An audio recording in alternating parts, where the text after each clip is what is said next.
방사선 피복량이 어떻게 되는 거예요? 수치는 있는데 걱정되실 건 아니에요.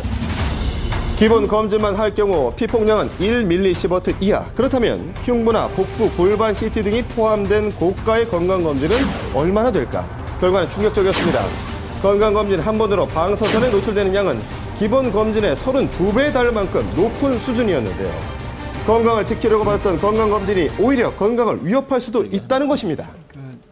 CT 스캔이 CT를 그 50mg 이걸 하게 되면은 백혈병이 트리플, 그러니까 3배가 증가하게 되고, 그다음에 60mg에서는 메인 캔서도 3배로 증가한다. 네.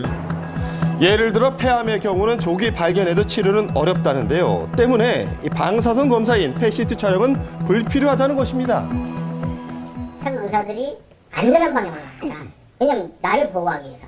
그러면 국민들은 쓸데없는 검사를 할 수밖에 없어요. 병원에서 최신 기계라면서 이제 아주 고가의 장비들을 이제 해외에서 들여오곤 하는데요. 그거를 일단 한번 들여오게 되면 이제 그 장비에 대한 금액적인 부분을 보전하기 위해서 강요 아닌 강요 혹은 국내 대학병원 종합검진에서 심장 CT를 찍은 1000명을 추적해본 결과 200명 넘게 심장병 우려 진단을 받았지만 정작 심장병이 걸린 사람은 한 사람도 없었는데요. 즉 CT 촬영이 과잉 진단되고 있다는 것입니다. 일반인에 대해서는 지금 현재 기준이 없잖아요, 선생님. 그렇죠. 그게 아니까 기준이 없는 거죠. 방사선 종사자에 대한 것만 있어요.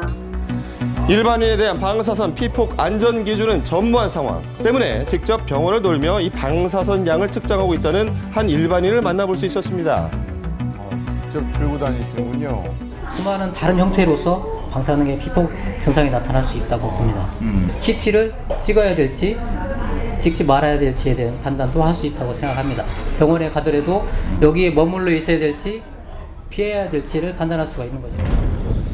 방사능에 오염된 일본식 재료와 비교할 때 기준으로 삼는 것이 바로 CT 촬영입니다. 그만큼 위험하다는 것인데요. 교수님은 살면서 CT 안 찍어보셨어요? 안 찍어봤어요.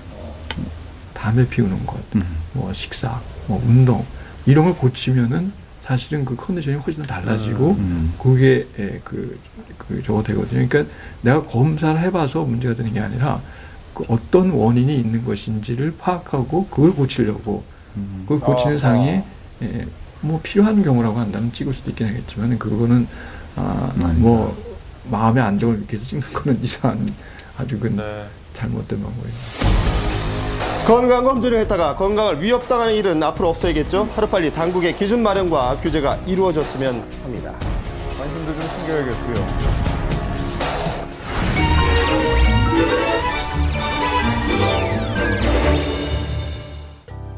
안녕하세요. 한의사 김소영입니다. 40, 50대 남성들의 사망 원인 1위가 바로 간암이라고 하지요. 대부분 간염, 지방간 이런 간 질환을 방치해서 간암으로 발전되는 경우가 참 많습니다. 그래서 오늘은 일상생활에서 지친 간에 활력을 넣어줘서 간을 건강하게 해주는 해독수를 소개해드리겠습니다. 개인 사업 시작 후에 새벽 5시부터 밤 10시까지 일한다는 변상혁 씨. 늘 만성 피로에 시달렸던 상혁 씨가 최근 생생해진 비결이 있다죠? 제 간을 지켜주는 얼룩 조리대 수입니다. 얼룩 조리대? 등산 중에 이걸 보신 분도 많으실 텐데요. 산에서 흔히 자라는 조리대, 예로부터 민간에선 간의 열을 내려주고 해독을 하기 위한 약으로 쓰였습니다. 그중에 한 종류인 얼룩 조리대. 최근 항산화 및 항염증 효과가 있다는 연구 결과가 발표되기도 했는데요.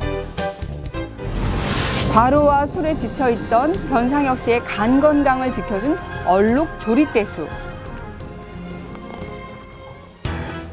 사업을 하다 보니 거래처 사람들과의 술자리가 잦았는데요. 일주일에 많게는 5번? 체질상 간이 안 좋은 것 같아요. 그러니까 해독도 잘 안 되고. 술 마신 다음 날이면 아내와의 실랑이부터 심한 숙취까지. 물만 먹어도 거의 다 나올 정도로 해서 좀 괴롭죠, 몸이. 그래서 아무것도 먹을 수가 없어요. 이런 상혁 씨를 바꿔준 것이 바로 얼룩 조리대수. 물 2리터당 말린 잎 20g을 넣고 한번 끓여낸 후에 약한 불로 40분간 끓여내면 끝.